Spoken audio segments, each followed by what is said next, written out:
Welcome back, gang. My name is Burakku Flash, and if this is your first time to the channel, we've been going over the events that took place after Null, King in Black, and it's titled Extreme Carnage. Obviously, yes, from the Carnage side of things. I will leave a list of the playlists from the previous videos so everyone can be caught up. But today we're going to continue on to Extreme Carnage Toxin. Our story picks up a few weeks prior with Bren Waters, who is the host for Toxin, sitting down discussing Senator Peter Krane's political views with his father, who, lo and behold, behind the scenes is a guardsman who works for Alchemax. Now, that causes a couple of different things to mash and headbutt with each other. Obviously, Carnage, Alchemax, guardsmen, symbiotes. It's pretty crazy.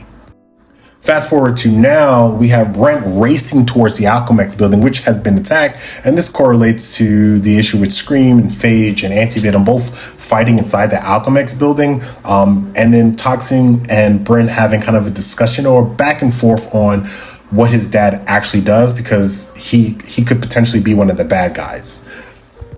But Toxin has his own problems, right? Because he swept into the void similar to Andy, Scream, Venom, and Flash. All the Life Foundation symbiotes all swept into the void by Carnage.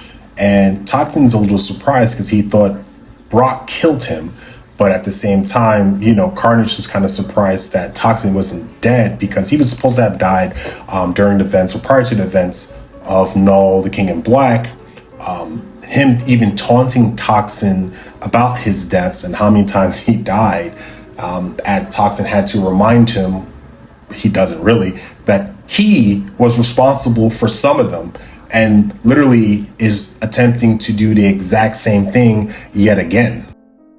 But their back and forth is pretty father-son-like, with him ripping out Carnage's tongue, which in turn Carnage literally rips off his head and pretty much starts belittling him, saying that he was a prince since he came from him and he should have been able to live up to high expectations, but he knew he couldn't, and he just wants him to get rid of his ghost and kill Bren.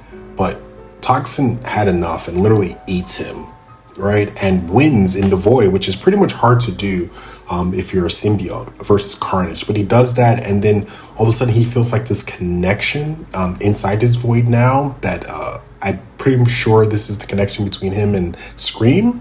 But on the other side, we see Bren actually finally making it to Alchemax and finding out that his father actually was the one injured or hurt during that escapade, wanting him to admit that he's a guardsman, but obviously he will not. He just won't do it.